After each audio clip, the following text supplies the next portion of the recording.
الحمد لله رب العالمين والصلاة والسلام على سيد الأنبياء والمرسلين وعلى آله وصحبه أجمعين. أما بعد فأعوذ بالله من الشيطان الرجيم. بسم الله الرحمن الرحيم. الحاقة ما الحاقة وما أدراك ما الحاقة. رب اشرح لي صدري ويسر لي أمري واحلل عقدة من لساني يفقه قولي. آمين يا رب العالمين. আল্লাহ আজ্জা জাল্লা সূরাতুল হাক্কায় সূরাটি শুরু করেন খুবই অদ্ভুত এক প্রশ্ন দিয়ে। বস্তুত এটি একটি বিবৃতি।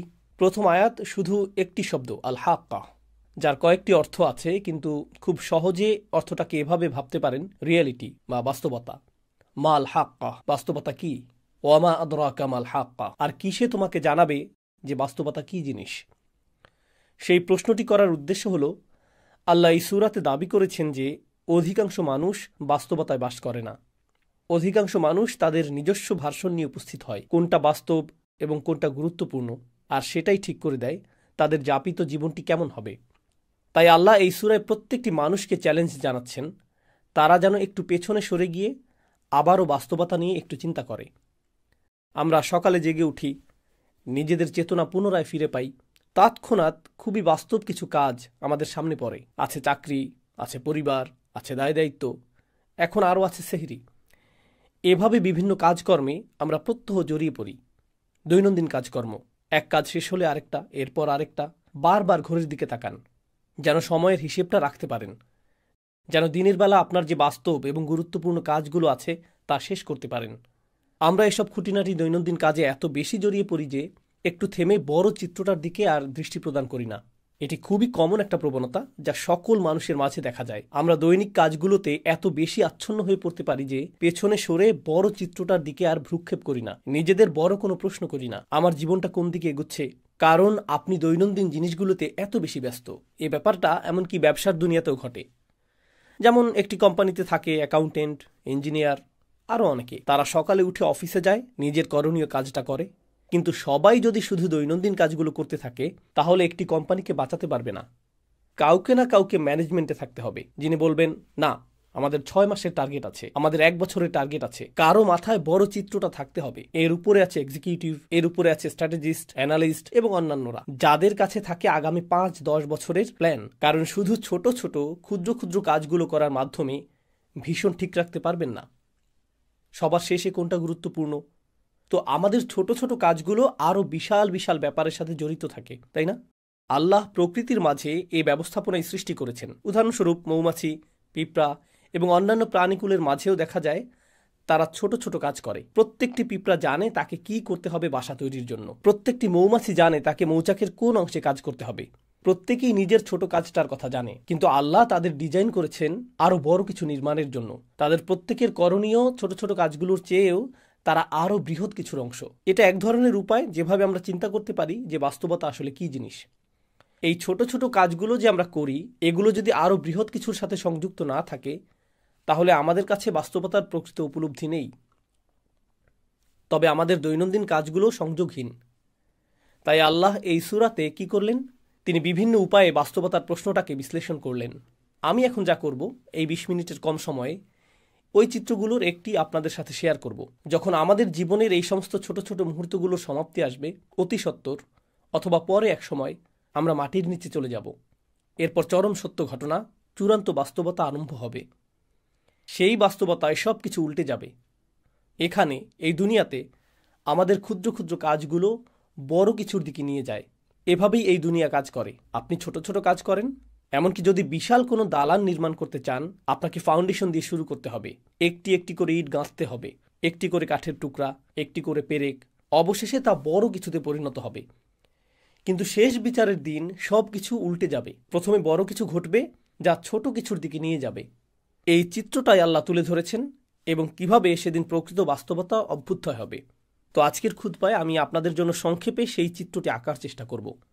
সাধারণত খুতবায় আমি একটি বা দুটি আয়াতের উপর ফোকাস করি, কিন্তু ইনশাআল্লাহ কতগুলো আয়াতের সমষ্টির দিকে একত্রে দৃষ্টি দিব। আমরা আল্লাহর অঙ্কিত চিত্রটি বোঝার চেষ্টা করব, ওই চূড়ান্ত বাস্তবতার চিত্রটি। দোয়া করছি আল্লাহ তাআলা আমাদের সবাইকে সেদিন এই সফলতা দান করুন। ফাইদা নুফিখা ফিস সূরি নাফখাতুন ওয়াহিদা, অতঃপর যখন সিংগায় ফুৎকার দেওয়া হবে, মাত্র একটি ফুৎকার, সিংগায় ফুৎকার দেওয়ার ধারণাটি, আমরা জানি কিয়ামতের দিন 2 বার ফুৎকার দেওয়া হবে। আল্লাহ 2টি হর্নের কথা উল্লেখ করেছেন, কিন্তু এখন আল্লাহ উভয় চিত্রকে এই সূরায় একত্রিত করে দিলেন। তিনি এখানে যা করেছেন, এমনকি সিংগা শব্দটি উল্লেখ করার মধ্য দিয়ে এটা কিছুটা কনসেপ্ট মাথায় নিয়ে আসে। মানুষের স্মৃতিতে যদি প্রাচীন আরবের অমুসলিম কারোর সাথে কথা বলতেন কোরআন নাজিলের সময়কালে, কোরআনের শ্রোতাদের অধিকাংশই মুসলিম ছিল না। সে সময়ের মক্কায় বেশিরভাগই মুসলিম ছিল না, আর তারা এই কথাগুলো শুনছিল। তারা যখন সিংগা শব্দটি শুনত, তারা আখিরাত নিয়ে চিন্তা করত না। তারা গায়েব নিয়ে আমাদের মুসলিমদের মতো ভাবত না। তাদের ভাবনাটা ছিল, তারা যখন যুদ্ধ করতে যেত, একজন বিউগল বা সিংগা মুখে তুলে ফুৎকার দিত, সাথে সাথে ঘুমন্ত সৈন্যরা জেগে উঠত আর যুদ্ধের জন্য লাইন ধরে প্রস্তুত হয়ে যেত। কারণ যুদ্ধ শুরু হতে যাচ্ছে, সতর্ক সংকেত প্রদানের সময় এটা। বর্তমানেও মিলিটারি ব্যারাকে, মিলিটারি ক্যাম্পে ইত্যাদিতে অ্যালার্ম সিস্টেম, সাইরেন বা হর্ন বেজে উঠলে প্রতিটি সৈন্য জানে তাকে এক্ষুনি প্রস্তুত হতে হবে, ইউনিফর্ম পরতে হবে এবং রেজিমেন্টে গিয়ে দাঁড়াতে হবে। এমনকি যদি 10,000 সৈন্য হয়, 20,000 সৈন্য হয়, প্রত্যেকে তার করণীয় সম্পর্কে জানে। তারা এলোমেলোভাবে দাঁড়িয়ে থাকে না, সবাই নিজ নিজ রেজিমেন্টে সুশৃঙ্খলভাবে দণ্ডায়মান। হর্নের আওয়াজ সম্পর্কে বলতে গেলে আল্লাহ আজ্জা জাল্লা কোরআনের অন্যত্র বলেন, ওমা ইয়ালামু জুনুদা রব্বিকা ইল্লা হুয়া, তোমার রবের বাহিনী সম্পর্কে তিনি ছাড়া কেউ জানেন না। এই হর্ন বেজে উঠলে আল্লাহর সমস্ত সৃষ্টি এমনভাবে আচরণ করবে যেন তারা রিজার্ভ সৈন্য। এই সিগন্যালের অপেক্ষায় ছিল নিজ নিজ পজিশনে প্রস্তুত হতে। সকল সৃষ্টি প্রস্তুত। আল্লাহর সকল ফেরেশতা, আকাশমণ্ডলী, মেঘমালা, পৃথিবী সবাই একই পজিশনে মুভ করবে এই মহাঘটনা সংঘটনের জন্য, এই উপস্থাপনার জন্য। তো ঠিক এরপরে আল্লাহ বর্ণনা করেন, ফাইদা নুফিখা ফিস-সূরি নাফখাতুন ওয়াহিদা ওয়া হুমিলাতিল আরদু ওয়াল জিবাল, জমিন এবং পর্বতমালাকে উপড়ে ফেলা হচ্ছে, বহন করা হচ্ছে। জমিন এবং পর্বতমালাকে বহন করার ধারণাটা অদ্ভুত, কারণ এখন তারা সবকিছু বহন করে। জমিন আমাকে আপনাকে বহন করে, জমিন আমাদের বাড়ি বহন করে, জমিন সবকিছু বহন করে। আর পাহাড় পর্বত বহন করে বিভিন্ন গাছপালা, পাথর এবং এর উপর স্থাপিত অন্য সবকিছু। তাদেরকে কেউ বহন করে না, তারা সবাইকে বহন করে। আল্লাহ ইতোমধ্যেই এমন একটি দৃশ্য বর্ণনা করেছেন যেখানে আমরা যা কিছুকে বাস্তব ভাবতাম তাকে উল্টে ফেলা হচ্ছে, বিপরীত দিক থেকে উল্টো করে ফেলা হচ্ছে। তো জমিনকে উত্তোলন করা হবে, বহন করা হবে, এর সাথে পর্বতগুলোকেও বহন করা হবে। এটা আরও ইঙ্গিত করে যে আমরা যাকে মনে করতাম এটা সবসময় নিজ স্থানে বর্তমান থাকবে, আমরা যাকে ভাবতাম এর ওজন আছে, দেখা যাচ্ছে এরাই ওজন হারিয়ে ফেলেছে, এদেরকেই তুলে নিয়ে যাওয়া হচ্ছে। ফাদুক্কাতান দাক্কাতাম ওয়াহিদা, আর একই আঘাতে তাদেরকে চূর্ণ বিচূর্ণ করা হবে। ফলে এরা সমান হয়ে যাবে। ধরুন হাতের মধ্যে নরম ভেজা ডো নিলেন, এরপরে সজোরে নিক্ষেপ করলেন, তখন এটা সমান হয়ে যায়। এই ধারণাটাই আল্লাহ বর্ণনা করেছেন যে সমগ্র পৃথিবীর অবস্থা এরকম হবে। তো পৃথিবীর উঁচু নিচু সব হারিয়ে যাবে। কুরআনের অন্যত্র আল্লাহ এভাবে বর্ণনা করেছেন, ওয়াইদাল আরদু মুদ্দাত, যখন পৃথিবীকে টেনে সমান করে ফেলা হবে। অন্য সূরাতে এসেছে যখন সমুদ্রগুলো ফুটতে থাকবে। সূরাতুল কাহাফে তিনি একে বর্ণনা করেছেন সুআইদান জুরুজা হিসেবে, সমতল ভূমি, পিচ্ছিল ভূমি। আর এখানে তিনি বলছেন এটাকে সজোরে নিক্ষেপ করে সমান করে ফেলা হবে। এখন কোনো কিছুকে সমান করে ফেলার অর্থ হলো একটি মাঠ তৈরি করা হচ্ছে। সমগ্র পৃথিবীকে কেন সমতল ভূমিতে পরিণত করে ফেলা হচ্ছে? আয়াতগুলো অগ্রসর হতে থাকলে আমরা দেখব যে একটি দৃশ্য উন্মোচিত হচ্ছে। তিনি বলেন, ফায়াউমা ইদিন ওয়াকাতিল ওয়াকিয়াহ, ওই দিন আসল ঘটনা সংঘটিত হবে। তিনি ইতোমধ্যেই বলেছেন আল হাক্কাহ, আর এখন বলছেন আল ওয়াকিয়াহ। আল ওয়াকিয়াহ দারুণ আকর্ষণীয় একটা শব্দ, কারণ এটি এসেছে ওয়াকি থেকে। ওয়াকি অর্থ ভারী ওজন। তো আল্লাহ বলছেন সেদিন ভারী ওজনের পতন ঘটনা হবে। এটি অদৃশ্য জগৎ থেকে চূড়ান্ত বাস্তবতা পতিত হওয়ার বা ঘটার এক অভিব্যক্তি। কারণ সত্য সবসময় ওজনদার হয়, সত্য গুরুতর, সত্যের সারবত্য আছে, আর মিথ্যা হয় ওজনহীন, ফাঁকা। তো আল্লাহ বলছেন তখন ওজনদার সত্য ড্রপ করা হবে, অর্থাৎ তখন চূড়ান্ত বাস্তবতার অভ্যুদয় হবে। অতপর ওয়ানশাক্কাতিস সামা, এতক্ষণ যা বলেছি তা পৃথিবীতে ঘটতে থাকবে। সমগ্র পৃথিবীকে সমতল ভূমিতে পরিণত করা হবে। এরপর আল্লাহ বলেন ওয়ানশাক্কাতিস সামা, আকাশকে ছিঁড়ে খুলে ফেলা হবে। ইনশিকাক শব্দটি ব্যবহার করা হয় যখন একটি কাপড় নিয়ে মাঝখান থেকে ছিঁড়ে ফেলেন, মাঝখানটা এখন ছিঁড়া, একে বলা হয় ইনশিকাক। আল্লাহ এই শব্দটি ব্যবহার করেছেন আকাশের অবস্থা বর্ণনা করতে। ওয়ানশাক্কাতিস সামা ফাহিয়া ইয়াউমা ইদিন ওয়াহিয়া। এরপর সেদিন এটা খুলে যেতে শুরু করবে। অল মালাকু আলা আরজালিহা, আকাশ যখন খুলে যেতে শুরু করবে, এই ফাটলটা যখন আবির্ভূত হবে, আল্লাহ বলছেন তখন ফেরেশতারা, সম্ভবত জিবরিল আলাইহিসসালাম দিয়ে শুরু হবে, কারণ এক বচন ব্যবহার করা হয়েছে, কিন্তু এটা ইসমু জিন্স, যা সবাইকে অন্তর্ভুক্ত করে। যাই হোক, ফেরেশতারা আকাশের ওই উন্মুক্ত অংশে লাইন ধরে থাকবেন। আমি চাই আপনারা গুরুত্ব দিয়ে বুঝুন এখানে কি ঘটছে। প্রাচীন যুগে যখন সেনাবাহিনী কোনো শহর জয় করতে যেত, দেখা যেত যে প্রাচীন শহরগুলোর চারপাশে বিশালাকার দেওয়াল তুলে প্রতিরক্ষা ব্যবস্থা করা হতো। তাদের থাকতো প্রকাণ্ড গেট। তারা গেটগুলো অত্যন্ত মজবুতভাবে নির্মাণ করত, কারণ শত্রুরা তো আর দেওয়াল ভেদ করে আসতে পারবে না, তাদেরকে আসতে হবে গেট ভেঙে। যদি গেট ভেঙে ফেলা হয়, গেট যদি খুলে ফেলা হয়, তার মানে শত্রুপক্ষ শহর জয় করে ফেলেছে। শহরের পতন হয়ে গেলে আগত বাহিনী তথা আক্রমণকারী বাহিনী গেইটের পাশে লাইন ধরে দাঁড়িয়ে যায়, সেনাপতিকে স্বাগত জানানোর জন্য বা বিজয়ী রাজাকে স্বাগত জানানোর জন্য, বিজয় উদযাপনের জন্য প্রস্তুতি নেওয়া হচ্ছে, তাই না? আয়াতগুলোর ভাষাতে ঠিক এরকম একটি চিত্র তুলে ধরা হচ্ছে। শুরুতে জমিনকে সমতল করা হচ্ছে, এরপর আকাশকে ছিঁড়ে খুলে ফেলা হচ্ছে। আচ্ছা, আকাশ ছিঁড়ে খুলে ফেলা বলতে কি বোঝানো হচ্ছে? আপনাদের কেউ কেউ সায়েন্সের ছাত্র বা বাচ্চারা যারা সায়েন্স পড়ে জানে যে আকাশ তো খালি জায়গা, এটা তো ফাঁকা। ছিঁড়ে খুলে ফেলা বলতে কি বোঝাচ্ছেন? আল্লাহ এখানে যা বর্ণনা করছেন তা খুব সহজে ডাইমেনশন দিয়ে বুঝতে পারবেন। আমরা আছি দৃশ্যমান ডাইমেনশনে, যেখানে আমরা একে অপরকে দেখতে পাচ্ছি, আমরা ভাবছি এটাই বাস্তব। কিন্তু ঠিক এই মুহূর্তে আমাদের সাথে ফেরেশতারা আছেন। ঠিক এই মুহূর্তে কিরামান কাতিবিন, মর্যাদাবান ফেরেশতারা আমাদের সব কিছু লিখে রাখছেন একটি খাতায়।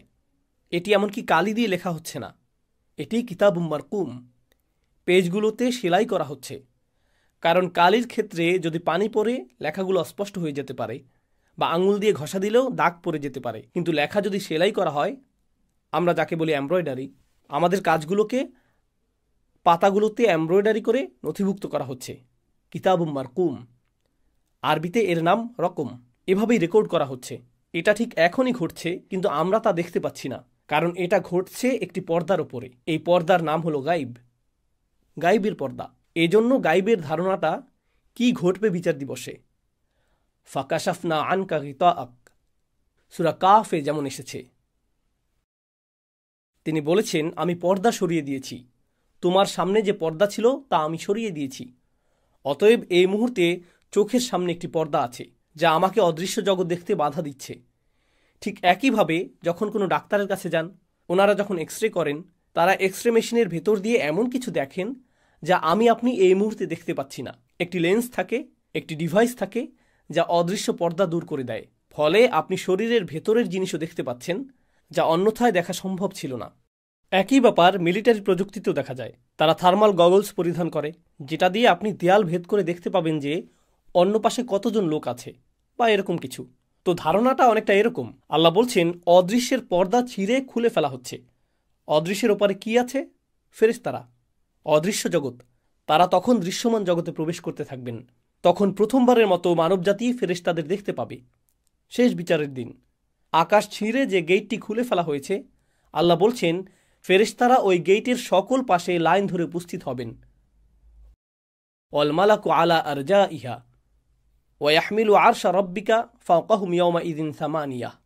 এবং আরশ, আল্লাহর রাজ সিংহাসন, সেদিন বহন করা হবে 8 জন দিয়ে। এই 8 জন কারা সে বিষয়টা আল্লাহ বর্ণনা করেননি, কিন্তু মুফাসসিরগণ বলেন ওনারা 8 জন বিশেষ ফেরেশতা, যারা আল্লাহর আরশ বহন করার দায়িত্বে নিয়োজিত। আল্লাহর আরশের একটি ভার্সন সেদিন বহন করে আনা হবে, শুধু মানুষকে দেখানোর জন্য যে রাজাধিরাজ আল্লাহ মানুষের বিচার শুরু করতে যাচ্ছেন। কারণ আগের যুগে এখানে প্রতীকের ব্যাপারটা গুরুত্বপূর্ণ। আগের যুগে গার্ডরা রাজাদের বহন করত এক ধরনের ছদ্ম সিংহাসনে, কারণ আসল সিংহাসনটা অন্য কোথাও আছে। এই বহনযোগ্য সিংহাসনটা আনা হয়েছে শুধু বিচার কার্য পরিচালনার জন্য। যদিও রাজার এখন আগমন ঘটেনি, কিন্তু সিংহাসন আনা হয়েছে। তো ওয়াহমিলু আরশা রব্বিকা ফাওকাহুম ইয়াওমাইযিন সামানিয়া, আর্মিরা গেট খুলে ফেলেছে, সিংহাসন আনা হয়েছে 8 জন দিয়ে। এই 8 জন কি ফেরেশতা নাকি আল্লাহর অন্য কোনো সৃষ্টি? আলী রাদিয়াল্লাহু তাআলা আনহু সহ অন্যরা বলতেন যে 8 জন বলতে কি 8 জন, নাকি 8,000, নাকি 8 লেজন বোঝানো হয়েছে। মা হিয়া হাদিহি সামান, আমরা জানি না এটা এই 8 কারা, এটা আল্লাহ আমাদের জানাননি। তো তিনি বলেন ইয়াউমাইযিন ইউরাদুন, এত সব কিছু কেন ঘটছে? কেন সমগ্র ভূপৃষ্ঠকে সজোরে সমান করে ফেলা হচ্ছে? কেন আকাশ ছিঁড়ে খুলে ফেলা হচ্ছে? হঠাৎ করে কেন ফেরেশতারা সব উপস্থিত হচ্ছেন, কেন সিংহাসন আনা হচ্ছে, এই সমস্ত কিছু কেন ঘটছে? ইয়াউমাইদিন তুআরাদুন, সেদিন তোমাদের সকলকে, তিনি আমাকে বলছেন, আপনাকে বলছেন, সেদিন তোমাদের সকলকে হাজির করা হবে। তুআরাদুন লা তাখফা মিনকুম খাফিয়া, তোমাদের কোনো গোপনীয়তাই আজ আর গোপন থাকবে না। তো আপনারা লক্ষ্য করছেন বিশাল বিশাল ব্যাপার ঘটছে। এরপর হঠাৎ করে একেবারে ক্ষুদ্র বিষয়গুলো, যা সমগ্র দুনিয়ার কাছে গোপন ছিল, যা আমি আপনি ছাড়া কেউ জানত না, যা আমি বলেছি, যা আমি করেছি, যে নিয়ত আমার ছিল, যদিও মানুষ আমার কাজ দেখেছে কিন্তু আমার নিয়ত দেখেনি, ওইটা গুপ্ত ছিল। এমনকি সবাই এখানে নামাজ পড়ার আগে সবাই সালাতুল জুমার জন্য বসে আছেন, কিন্তু আমাদের নিয়তগুলো হয়তো অভিন্ন নয়, কারো হয়তো ভিন্ন নিয়ত আছে। আপনি তা দেখতে পান না, আপনার পক্ষে তা দেখা সম্ভব নয়, এটা গোপন। কিন্তু সেদিন কোনো গোপন জিনিসই আর গোপন থাকবে না, কিছুই লুকায়িত থাকবে না। কিছু সাহাবা এই আয়াত সম্পর্কে বলেছেন, কারণ সেদিন মানুষের পরনে কোনো কাপড় থাকবে না, কেউ কোনো পরোয়া করবে না। আল্লাহ শুধু মানুষের আমলগুলো উন্মুক্ত করবেন না, আল্লাহ তাদের নিজেদেরকে উন্মুক্ত করে দিবেন। তো লা তাখফা মিনকুম খাফিয়া, এখন ব্যাপারটা এমন যেন এই বিশাল ঘটনা, আকাশ এবং সমগ্র পৃথিবীকে নতুন করে সাজানো হয়েছে, নতুনভাবে ইঞ্জিনিয়ারিং করা হয়েছে। এই সমস্ত কিছুর উদ্দেশ্য হলো আমি এবং আপনি। এই সমস্ত কিছুর উদ্দেশ্য হলো যেন আমি আপনি আল্লাহর সামনে দণ্ডায়মান হই এবং বিচারের সম্মুখীন হই। এই সমস্ত কিছু হলো ঘটনার পূর্ব প্রস্তুতি। এখন প্রশ্ন উঠে, আল্লাহ আজ্জাওয়াজাল্লাহ হলেন আল হাকিম, তিনি সকল প্রজ্ঞার মালিক। আর আল্লাহ আজ্জাওয়াজাল্লাহ ইন্নামা আমরুহু ইদা আরাদা শাইআন আইয়াকুলা লাহু কুন ফায়াকুন, আল্লাহ শুধু বলেন হও আর এটা হয়ে যায়। তো কেউ মারা যাওয়ার সাথে সাথে আল্লাহ বলতে পারতেন অমুককে জাহান্নামে ফেলো, অমুককে জান্নাতে রাখো। তিনি তৎক্ষণাৎ সিদ্ধান্ত নিতে পারতেন। তার তো এই মহা আয়োজনের দরকার নেই। তাকে তো আকাশ খুলতে হবে না, ফেরেশতাদের প্রদর্শন করতে হবে না, এরপর সিংহাসন আনতে হবে না, এরপর আমাদের সমস্ত আমলগুলো গণনা করতে হবে না, আল্লাহকে তো ভালো মন্দ গুনতে হবে না। তিনি তো সব ইতিমধ্যেই জানেন। আল্লাহর কাছে আছে সব কিছুর ক্যালকুলেশন, আছে সব কিছুর হিসাব। আল্লাহর চেয়ে কার কাছে উত্তম হিসাব আছে? তাহলে আমাদের সম্মুখে আল্লাহর এই বিশাল দৃশ্যের অবতারণা করার উদ্দেশ্য কি? ব্যাপারটা আসলে ন্যায় বিচারের ধারণার সাথে সম্পর্কযুক্ত। এই দুনিয়াতে মানুষ যে বিষয়গুলো চায় তার মধ্যে একটি হলো ন্যায় বিচার। কিভাবে ন্যায় বিচার হয়? দুটি বিষয় ঘটতে হবে যদি ন্যায় বিচার পেতে চান। প্রথম যে বিষয়টি ঘটতে হবে তা হলো বিচার প্রক্রিয়ার ন্যায্যতা থাকতে হবে, বিচার প্রক্রিয়ার নিরপেক্ষতা থাকতে হবে।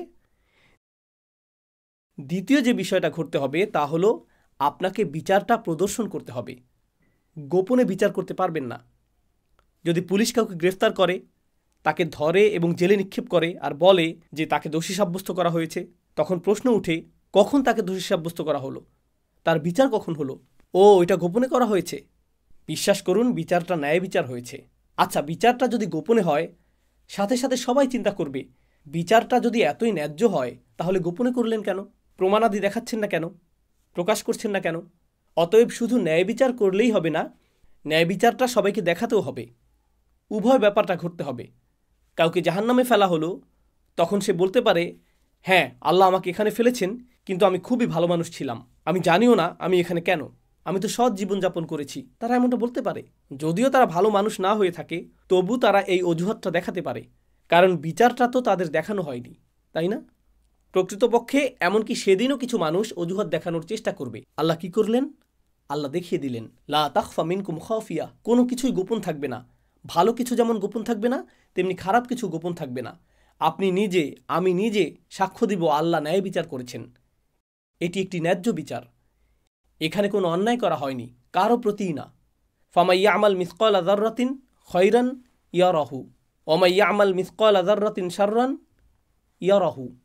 অনুপরিমাণ ভালো কাজ এবং অনুপরিমাণ খারাপ কাজও আপনি নিজেই দেখতে পাবেন। এটাই মূল কারণ। এত বিশাল আয়োজন করা হবে এই জন্য যে যেন আল্লাহ প্রদর্শন করতে পারেন বিচারটা কত ন্যায়ানুগ হয়েছে। আমার আপনার চোখের সামনেই এটা ঘটবে। এটা সেই মহাবিচারের প্রস্তুতি। এখন কিছু সময়ের জন্য একটু কল্পনা করুন, আমরা বিভিন্ন ইভেন্টে যোগ দিই। কেউ ঈদ পার্টির আয়োজন করলো, এটা একটা ইভেন্ট। চলুন আরও বড় কোনো ইভেন্টের কথা চিন্তা করি। নতুন প্রেসিডেন্টের শপথ অনুষ্ঠান হবে বা নতুন প্রধানমন্ত্রী নির্বাচন করা হয়েছে, তখন অনুষ্ঠান করা হয়, উদ্বোধনী অনুষ্ঠানের আয়োজন করা হয়, জাতীয় উৎসবের একটি দিন। বিশাল এক ব্যাপার। যখন বিশাল কিছু হয় তার জন্য প্রস্তুতিটাও হয় অনেক বড়। আল্লাহ এত ব্যাপক প্রস্তুতি নিচ্ছেন, এত প্রকাণ্ড আয়োজন, কত যে আয়াতে এই ইভেন্টের প্রস্তুতির কথা এসেছে। সিংহার আওয়াজ থেকে শুরু করে আকাশ ছিঁড়ে ফেলা, ফেরেশতাদের সারিবদ্ধ হয়ে দাঁড়িয়ে যাওয়া, সিংহাসনের আগমন, এই যে এত বিশাল আয়োজন আমার কৃতকর্মগুলো হিসেবের জন্য, আপনার কৃতকর্মগুলো হিসেবের জন্য। আল্লাহর কাছে আমাদের কর্মগুলো এতটাই গুরুত্বপূর্ণ, অথচ আমরা মনে করি আমাদের কৃতকর্মগুলো ছোটোখাটো বিষয়। মনে আছে আমি যে শুরুতে বলেছিলাম, এই জগতে ক্ষুদ্র ক্ষুদ্র বিষয়গুলো বড় কিছুর দিকে নিয়ে যায়। আর বিচার দিবসে কি হবে? সেদিন বিশাল বিশাল ব্যাপারগুলো ঘটবে আমার আপনার একেবারে ক্ষুদ্র ক্ষুদ্র আমলগুলোর হিসাব নিকাশের জন্য। তাই আমাদের মুখ থেকে নির্গত হওয়া কোনো শব্দকে আমরা ছোট করে দেখি না, আমাদের কৃত কাজগুলোকেও আমরা হালকাভাবে দেখি না। এটাই মূল কারণ। অতঃপর তিনি সুবহানাহু ওয়া তাআলা বলেন, ফাআম্মা মান উতিয়া কিতাবাহু বিয়ামিনিহি ফায়াকুলু হা উমুকরাউ কিতাবিয়াহ। মাত্র 2 মিনিট বাকি আছে, তাই সংক্ষেপে তুলে ধরব। আপনারা নিজে নিজে পড়ুন, ইনশাআল্লাহ এর থেকে উপকৃত হবেন। তিনি বলেন, আর যার আমলনামা তার ডান হাতে দেওয়া হবে, যে কেউ যাকে তার আমলনামা ডান হাতে দেওয়া হবে, আল্লাহ আমাদের সবাইকে তাদের অন্তর্ভুক্ত করুন। তো কেউ যখন তার ডান হাতে নিজ কৃতকর্মের খাতাটি পাবে, আল্লাহ বর্ণনা করেন, হা উম হা উম। হা উম মানে এদিকে আসো এবং গ্রহণ করো। হা উমের একটি অর্থ হলো এখানে আসো এবং নাও। আপনারা বিচার দিবসের বর্ণনা আগেও শুনেছেন। সেদিন কেউ কারো কোনো খবর রাখবে না। ইয়াউমা তারাউনাহা তাযহালু কুল্লু মুরদিআতিন আম্মা আরদাআত। এমনকি মা যিনি তার বাচ্চাকে দুধ খাওয়াচ্ছেন, জাস্ট তাকে ফেলে দিবে, জাস্ট তাকে কোল থেকে ফেলে দিবেন। এতটা ভয়ঙ্কর বিচার দিনের বর্ণনা। ইয়াফিরুল মারউ মিন আখিহি ওয়া উম্মিহি ওয়া আবিহি ওয়া সাহিবাতিহি ওয়া বানিহি ওয়া সাহিবাতিল্লাতী তুইহি। আপনি আপনার মা থেকে পালাবেন, বাবা থেকে পালাবেন, ভাই থেকে, স্বামী স্ত্রী থেকে, আপনি আপনার সমগ্র গ্রামবাসী থেকে পালাবেন, পরিচিত সকল মানুষ থেকে। তাদের দেখলেই উল্টো দিকে পালিয়ে যাবেন, কারো ব্যাপারে কোনো পরোয়া করবেন না। বস্তুত লাউ ইয়াফতাদি মিন আযাবি ইয়াউমা ইযিম বিবানিহ। এই আয়াতের কয়েকটি আয়াত পরে আল্লাহ বলেন, ওমান ফিল আরদি জামিআ সুম্মা তুনজিহি। সেদিন মানুষ বলবে, ইয়া আল্লাহ, দরকার হলে অন্য সমস্ত মানুষ, আদম আলাইহিস সালাম হতে শুরু করে শেষ পর্যন্ত যত মানুষ আছে সবাইকে জাহান্নামে ফেলেন, কিন্তু আমাকে বাঁচান। এটাই সেদিন তারা বলবে, ওমান ফিল আরদি জামিআন সুম্মা ইনজিহ। সেই দিনে কিছু মানুষ ডান হাতে তাদের আমলনামা পাবে। এতে তারা যে কতটা খুশি হবে, তারাই একমাত্র গ্রুপ যারা শুধু নিজেদের জন্য খুশি হবে না, তারা ঘুরে ঘুরে নিজের আমলনামা বন্ধুদের দেখাবে, পরিবার পরিজনকে দেখাবে। আসুন দেখুন, দেখুন আমার ভালো ভালো আমলগুলো দেখুন, দেখুন আল্লাহ আমার সব নেক আমলগুলো লিখে রেখেছেন। প্রশ্ন হলো, জানি বেশি সময় নিয়ে নিচ্ছি, শুধু আর অল্প কয়েক মিনিট নিব। দোয়া করছি আমরা যেন আমাদের আমলনামা ডান হাতে পাই। এমনকি যদিও আমার আমলনামা ডান হাতে পাই, এতে তো শুধু ভালো কাজগুলো লিপিবদ্ধ থাকবে না। আমি তো আর ফেরেশতা না, আমার জীবনে ভুল ত্রুটি আছে, এমন সব কাজ করেছি যা নিয়ে আমি লজ্জিত, ওই কাজগুলোও তো লেখা আছে। যখন এরকম ভালো এবং খারাপ উভয় ধরনের কাজগুলো লিপিবদ্ধ থাকবে সমগ্র জীবনের, কাউকে কি আমি দেখাতে চাইব? সে তখন পৃষ্ঠা উল্টিয়ে বলবে, আরে এটা কি, তুমি এই জঘন্য কাজটাও করেছো?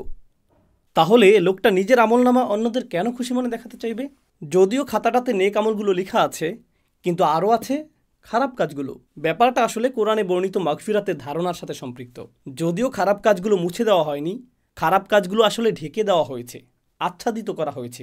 আপনি বুঝতে পারবেন, আগের দিনে বাচ্চারা কলম দিয়ে কিছু লিখত, লেখাটা ভুল হলে তারা সাদা রং দিয়ে ঢেকে দিত, এর উপর আবার লিখত। লেখাটা দেখে বোঝা যেত এখানে কিছু একটা ঢেকে দেওয়া হয়েছে। ব্যাপারটা ঠিক এরকম। আপনি বুঝতে পারবেন আমার কিছু কিছু কর্ম ঢেকে দেওয়া হয়েছে। আপনি তখন খুশিতে নেচে উঠবেন, আমি যে কত ভুল করেছি, আর আল্লাহ আমার অগণিত ভুলগুলো সাদা রং দিয়ে ঢেকে দিয়েছেন, আর ভালো ভালো আমল দিয়ে তা পরিবর্তন করে দিয়েছেন। দেখুন আল্লাহ আমাকে কতটা মায়া করেন, আল্লাহ আমাকে কত শতবার ক্ষমা করেছেন, আল্লাহ কতটা দয়াবান। আবার এমন কিছু আমল থাকবে, কাজটা আপনার কাছে খুবই ক্ষুদ্র মনে হয়েছিল, খুবই সামান্য সাদাকা, নগণ্য কাজ, একজনকে সামান্য সাহায্য করেছিলেন, কারো দিকে তাকিয়ে মুচকি হেসেছিলেন, রাস্তায় কারো প্রতি দয়া দেখিয়েছিলেন, কারো সাথে শুধু সুন্দর কথা বলেছিলেন, সামান্য কিছু। আপনি এ নিয়ে চিন্তাও করেননি। নিজের আমলনামা খুলে দেখেন ছোট্ট কাজটা বিশাল এক অধ্যায়ে পরিণত হয়ে গেছে। অসামান্য মূল্য, এটার পর্বত সম মূল্য। ইয়া আল্লাহ, কিভাবে এটা এত গুণে বৃদ্ধি করে দিলেন, কিভাবে ছোট্ট আমলটাকে প্রকাণ্ড আমলে পরিণত করে দিলেন। নিজের খাতাটা দেখে আপনার তখন খুশির শেষ নেই।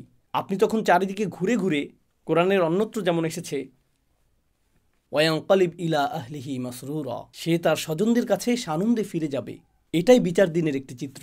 এটাই হা ও মুকরাউ কিতাবিয়া ইন্নী জনান্তু আন্নী মুলাকিন হিসাবিয়া ফাহুয়া ফি ঈশাতির রাদিয়া। আমি জানি সময় শেষ হয়ে গেছে, অন্তত এই অংশটা ডান পাশের মানুষেরা, ওনাদের নিয়ে আমি দ্রুত কয়েকটি কথা শেয়ার করতে চাই। সে বলবে, আমি নিশ্চিত জানতাম যে আমাকে আবার হিসাবের সম্মুখীন হতে হবে। হিসাব শব্দটি, হিসাব ইয়ার অনুবাদ হলো অডিট। অডিট মানে প্রতিটি আইটেম সম্পর্কে জিজ্ঞেস করা হবে। এটা কি? এখানে কি করেছো তুমি? এখানে রাত 2টায় কি করছিলে? অমুক দিন কি করেছো? শুক্রবার রাতে কি করেছো? এখানে কি হচ্ছে? প্রতিটি আইটেম। আমি ভীষণ ভয়ে ছিলাম আল্লাহ আমাকে প্রতিটি বিষয় নিয়ে জিজ্ঞেস করবেন। এখন যেহেতু আমি আমার খাতাটা দেখতে পাচ্ছি, আমি দেখতে পাচ্ছি আল্লাহ আমার প্রতি সদয় আচরণ করেছেন, আল্লাহ আমার হিসাব সহজ করেছেন। তো এখন সে বলছে, খাতাটা হাতে পাওয়ার পর সে দেখতে পাচ্ছে আল্লাহ কতটা সহজ করেছেন। আল্লাহ যার বর্ণনা দিয়েছেন, ফাসাউফা ইউহাসিবু হিসাবান ইয়াসীরা, আল্লাহ অত্যন্ত সহজভাবেই তার হিসাব নিকাশ করবেন। এখন সে আল্লাহর দিকে ফিরে বলছে, আমি যে কতটা আতঙ্কিত ছিলাম এই ভয়ে যে আমি অতিশয় কঠিন এক হিসাবের সম্মুখীন হব। ফাহুয়া ফি ঈশাতিন রাদিয়া। এরপর আল্লাহ বলেন, সে এমন এক জীবন অতিবাহিত করবে যেখানে প্রত্যেকটি জিনিস, একদম সব কিছু তাকে আনন্দিত করবে। সব কিছু এমন হবে, জানেন তো, অনেক সময় ছুটি কাটাতে সবচেয়ে সেরা কোথাও গেলেন, সেখানেও কিছু একটাতে সমস্যা থাকবে। সবচেয়ে সেরা জামাটা পরলেন, সর্বোত্তম খাবার আহার করলেন, সুন্দরতম হোটেল, সুন্দরতম দৃশ্য, হোটেলের সেরা রুমটা পেলেন, সব কিছু পারফেক্ট, তবুও ভেতরে কিছুটা হতাশা অনুভব করছেন। কোনো চিন্তা, কোনো সমস্যা, কোনো একটা বাজে স্মৃতি, কিছু একটা আপনার মাথায়, খাবারটা আসলে এতটা সুস্বাদু লাগছে না। কারণ কিছু একটা এখনও অনুপস্থিত। কারণ সম্পূর্ণরূপে সন্তুষ্ট হওয়া, পুরোপুরি সুখী হওয়া, এটা কি প্রায় অসম্ভব মনে হয় মানুষের জন্য। সম্পূর্ণরূপে, পুরোপুরি, সকল দিক থেকে সুখী হওয়া অসম্ভব।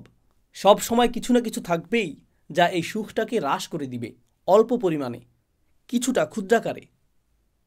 লাকাদ খলাকনাল ইনসানা ফি কাবাদ। আল্লাহ জান্নাতের জীবনটাকে যে কতটা মুবালাগা সহকারে বর্ণনা করেছেন, কতটা অতিরঞ্জন সহকারে বর্ণনা করেছেন।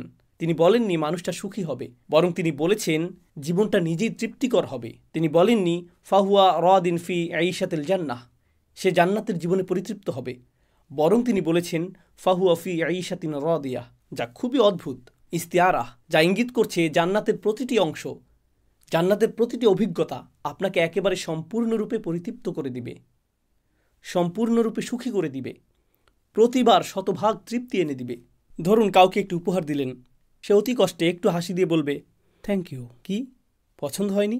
জি হয়েছে, আমি আসলে অনেক চাপে আছি। আপনি তখন, কী লাভ হলো, তোমাকে উপহার দিলাম আর তুমি এখনও মুখ কালো করে আছো, তোমাকে খুশি করা অসম্ভব, এই জীবনে এটা সম্ভব না। আপনি সম্পূর্ণরূপে পরিতুষ্ট হতে পারবেন না। ফাহুয়া ফি ঈশাতিন রাদিয়া ফি জান্নাতিন আলিয়া কুতুফুহা দানিয়া। প্রতিজ্ঞা করছি এটাই শেষ কথা। মহান আল্লাহ বলেন, তারা সুউচ্চ উদ্যানে অবস্থান করবে, তারা একটি সুউচ্চ উদ্যানে অবস্থান করবে। কোরআনের অন্যত্রও আল্লাহ উদ্যানের কথা বলেছেন, কিন্তু এখানে তিনি শুধুমাত্র উদ্যানের কথা বলছেন না, তিনি এটাকে বলছেন সুউচ্চ উদ্যান। বিষয়টা কৌতূহল জাগ্রতকারী, কারণ আলিয়াহ শব্দটি আক্ষরিক এবং রূপক উভয় অর্থেই ব্যবহৃত হতে পারে। এর মানে কি? এটি হবে এমন একটি বাগান, এটি শুধুমাত্র সুউচ্চই না, এর ফলে আপনি চমৎকার একটা ভিউ পাবেন। এটি হলো একটি আর্থ। আর আমরা জানি যে যখন আপনি দর্শনীয় কোনো স্থানে যান, যখন আপনি পাহাড়ের চূড়ায় ওঠেন, আপনি যদি কখনো হাইকিংয়ে গিয়ে থাকেন অথবা গাড়ি চালিয়ে দূরে কোথাও যান যেখানে চমৎকার ভিউ রয়েছে, যেই মুহূর্তে আপনি চমৎকার কোনো ভিউ দেখতে পান, নিজের ভেতরে একটা প্রশান্তি লাভ করেন। সেখানে দাঁড়িয়ে পরিবেশটা অনুভব করতেই ভালো লাগে। এমনকি আপনি যখন গাড়ি চালিয়ে দূরে ভ্রমণ করেন, কোথাও কোথাও দর্শনীয় কিছু স্থান থাকে যেখানে আপনি কিছুক্ষণের জন্য রাস্তার পাশে গাড়ি পার্ক করেন, যদিও আপনার তাড়া থাকে, কিন্তু আপনি বলেন শুধু 1 মিনিট, 1 মুহূর্তের জন্য দৃশ্যটা দেখে নেই, 1 মুহূর্তের জন্য দৃশ্যটা দেখে নেই। সকলেই আমরা থেমে যাই। আর আপনি যখন উঁচু কোনো স্থানে অবস্থান করেন তখন কিছুটা সাকিনাহ অনুভব করেন। আল্লাহ বলছেন জান্নাতিন আলিয়া। প্রত্যেকবার যখন আপনি বাইরে তাকান আপনার হৃদয়ে প্রশান্তি যুক্ত হতে থাকে, স্বস্তি যুক্ত হতে থাকে। এর দ্বারা এটাও বোঝায় যে জান্নাতে যত দূর দেখা যাবে সবই হবে আপনার, আপনি এর চূড়ায় থাকবেন, আর যত দূর দেখা যাবে সব দিক থেকে এটা হবে আপনার রাজত্ব। ফাহুয়া ফি জান্নাতিন আলিয়া। তবে এর আরও অর্থ রয়েছে। এটা এমন উদ্যান যা হবে অত্যন্ত অভিজাত। আপনারা হয়তো এরকম কথা শুনেছেন, এরা উঁচু স্তরের মানুষ, এদের অবস্থান অনেক উঁচুতে, এরা উঁচু সমাজের মানুষ। আপনি যদি সমাজের উঁচু স্তরে অবস্থান না করেন, তারপরেও যদি উঁচু স্তরের কোনো বিবাহ বা অনুষ্ঠানের নিমন্ত্রণ পান, আপনি সেখানে প্রবেশ করেন আর ভাবেন ওয়াও, এই স্থানটি কল্পনাতুল্য, জানি না এর জন্য উপযুক্ত পোশাক পরেছি কিনা, আমার তুলনায় স্থানটি অনেক বেশি জাঁকজমকপূর্ণ, আমি কোনো কিছু নষ্ট করতে চাই না, আমি কি এখানে বসতে পারবো? সোফাটি অনেক দামি মনে হচ্ছে, আর জানি না এখানে থাকতে পারবো কিনা। তো আপনি অস্বস্তি বোধ করেন, কারণ এটা অতি উঁচু স্তরের, অতি অভিজাত। উদাহরণস্বরূপ, আপনি পরিপাটি কোনো জাদুঘরে গেলেন যেখানে লেখা থাকে স্পর্শ করা নিষেধ। এমনকি স্পর্শ করা নিষেধ লেখা না থাকলেও আপনি যখন কোনো বিলাসবহুল অট্টালিকাতে প্রবেশ করেন, স্পর্শ করা নিষেধ কথাটি আপনি নিজের ভেতরেই অনুভব করেন। আমাকে সতর্ক হতে হবে, আমি কি জুতা খুলে প্রবেশ করব? আমি কি ওখানে যাব? আপনি তখন অতিরিক্ত সতর্ক থাকেন। কিন্তু আপনি যদি অতিরিক্ত সতর্ক থাকেন, আপনি অস্বাভাবিক বোধ করবেন, কারণ আপনি তাল মিলিয়ে চলতে পারছেন না। তো আল্লাহ সেখানে কি করবেন? আল্লাহ আপনাকে তৎক্ষণাৎ স্বাভাবিক বোধ করাবেন। তিনি বলেছেন, কুতুফুহা দানিয়াহ, ফলগুলো আপনার কাছে চলে আসবে এবং তৎক্ষণাৎ তা আপনার সামনে পরিবেশন করা হবে। সুবহানাল্লাহ। তো আপনার মনে হবে না যে আপনি অস্বস্তিকর অবস্থায় রয়েছেন।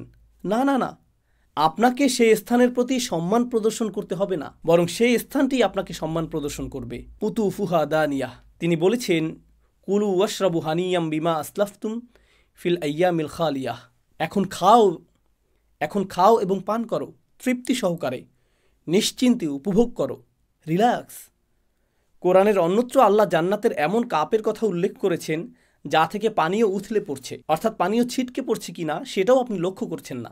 এটা লক্ষণীয় কোনো বিষয় হবে না। আপনারা একে অপরের সাথে খেলা করবেন, আপনারা হাসি ঠাট্টা করবেন, খেলা করবেন, তখন সকলে মিলে খাবার উপভোগ করবেন, একে অপরের সঙ্গ উপভোগ করবেন। আল্লাহ বিচার দিবসের এই দৃশ্যপটটি উল্লেখ করেছেন। বিচার দিবসের ঠিক পরের অবস্থা, তখন মানুষ অত্যন্ত আতঙ্কিত থাকবে এজন্য যে সে হিসাবের সম্মুখীন হবে। ফাহুয়া ফি আইশাতিন রাদিয়াহ ফি জান্নাতিন আলিয়াহ কুতুফুহা দানিয়াহ কুলু ওয়াশরাবু হানিয়াম বিমা আসলাফতুম ফিল আইয়ামিল খালিয়াহ। সেই দিনগুলো যা অতিবাহিত হয়ে গিয়েছে, যা শূন্য হয়ে গিয়েছে, প্রতিনিয়ত এই দিনগুলো শূন্য হয়ে যাচ্ছে। আপনি একদিন পেছনে ফিরে যেতে পারবেন না, আপনি এক সপ্তাহ পেছনে ফিরে যেতে পারবেন না। গত কয়েকদিনের কথা চিন্তা করুন, আমরা হিসাবও রাখতে পারছি না, সময় এত এত দ্রুত এগিয়ে যাচ্ছে। তো এই দিনগুলো হবে এরকম, আপনি পেছনে ফিরে তাকাবেন আর জীবনকে মনে হবে এটা যেন একটা বোতল যা দ্রুত শূন্য করা হয়েছে। আল্লাহ এই ধারণাটিকেই এখানে বর্ণনা করেছেন। এর উদ্দেশ্য হলো যাতে আপনি এবং আমি উপলব্ধি করতে পারি যে এই পৃথিবীতে আমাদের হাতে যে কয়েকদিন সময় রয়েছে, আসুন এর সর্বোত্তম ব্যবহার করি, যাতে আমার আমলনামাটি এমন কৃতকর্ম দিয়ে পরিপূর্ণ করতে পারি যার ফলে আমরা তা উন্মুক্ত করে অন্য একজনকে দেখাতে পারবো যে দেখো আমি কত চমৎকার কাজ করেছি, আর আল্লাহ আমার প্রতি অসম্ভব করুণা করেছেন। আল্লাহ আজ্জা জাল্লাহ আমাদের সকলকে ডান দিকের অধিবাসীদের অন্তর্ভুক্ত করুন, যারা ডান হাতে আমলনামা গ্রহণ করবেন। আর মহান আল্লাহ আমাদেরকে মিলিত করুন তার জান্নাতে, চমৎকার সুউচ্চ সেই উদ্যানে। বারাকাল্লাহু লি ওয়া লাকুম ফিল কুরআনিল হাকিম ওয়া নাফা'নি ওয়া ইয়্যাকুম বিল আয়াতি ওয়া যিকরিল হাকিম।